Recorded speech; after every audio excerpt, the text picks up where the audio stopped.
So I love soccer. That was like my #1 priority. Soccer, soccer, soccer. I always wanted to go further with soccer. So I played soccer in Germany.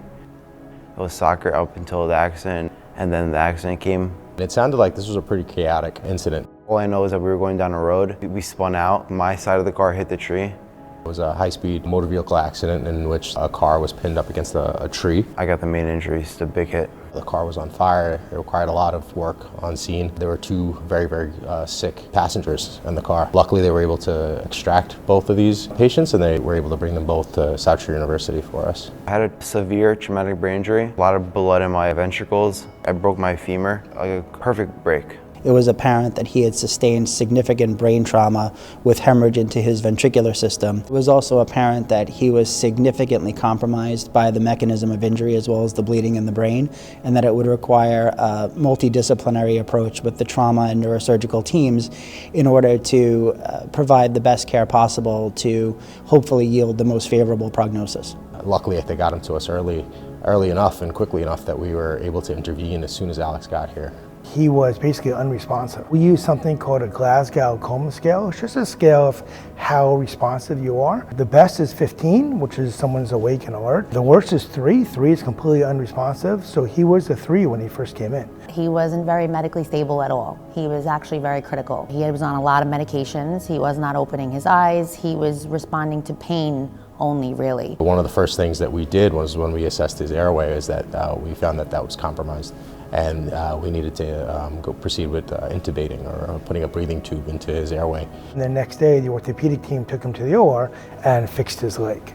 Then he came back to the ICU, and it was about a month that he was with us, slowly getting better every day, just making sure he was getting better. Eventually got him off the ventilator, eventually he started talking again, eventually he started eating again, and then he moved on to the next link, which is rehab. Once we had stabilized him and got him over to the CAT scanner and we saw that initial preliminary scan come across the computer, he had a lot of bleeding in the brain. Those things tend to not have very good outcomes. So the fact that Alex was able to walk back through our ICU and say hi to people is really miraculous. We didn't know if he'd ever walk or if he'd talk or if he'd kick a soccer ball again, because I know he was a huge soccer player.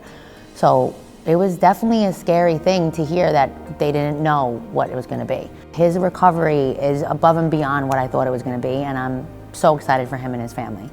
As a clinician, I did believe that he will make a progress with the right support, right clinical team, medical team around him, and he did. But there is always a moment in doubt in your head.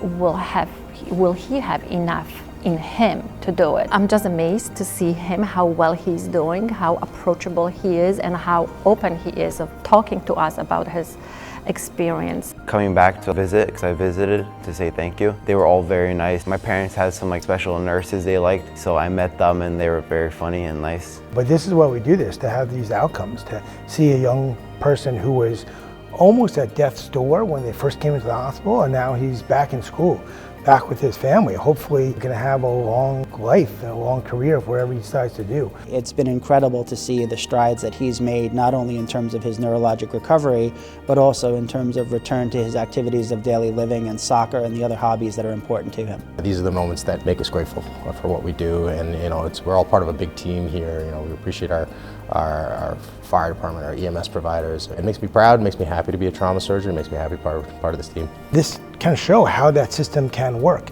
Again, from the first person who dialed 911 to the time that he went to the rehab, there was probably 100, 200 people involved in his care, and everybody was really at the top of their game, and these are some of the results that you could have. This makes a huge difference. Getting Alex to the emergency room in a timely fashion and intervening on him early really made a difference for this young gentleman.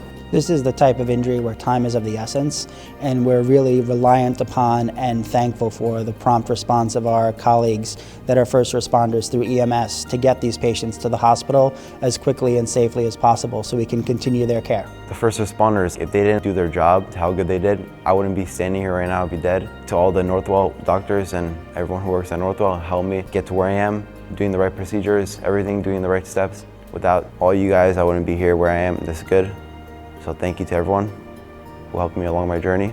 It's not very often that a patient will come back to visit us and show us what they've accomplished and how far they've come. And I know that the EMS workers and the gentlemen or women who saved him on the field when they pulled him from that burning car don't get to see what I saw the other day. And all I can say to them is it'll make you want to get up and go to work every day, because it's amazing to see what we can do. And you should be so proud of yourselves that you did that. Even though you're not there now, that's something that you did. You saved his life. We have a lot of EMS partners, and it really starts with them, right?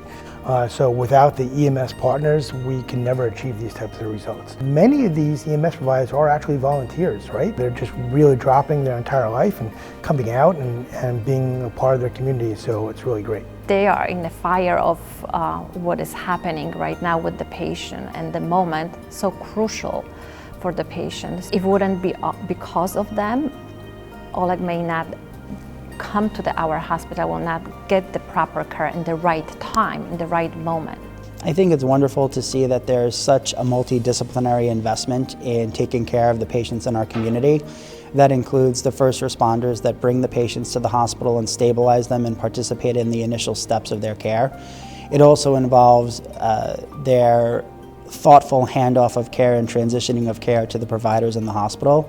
And it's really an honor and privilege to spend time with them during an event like Heroes Night, where they not only see how important they are to the community, but can also recognize the role that they have in the long-term outcomes of these patients. Being an EMT is being a hero, being a firefighter is being a hero, being a doctor is being a hero. It's your job is to prioritize helping people and saving people. So to me, that's what a hero is to me now.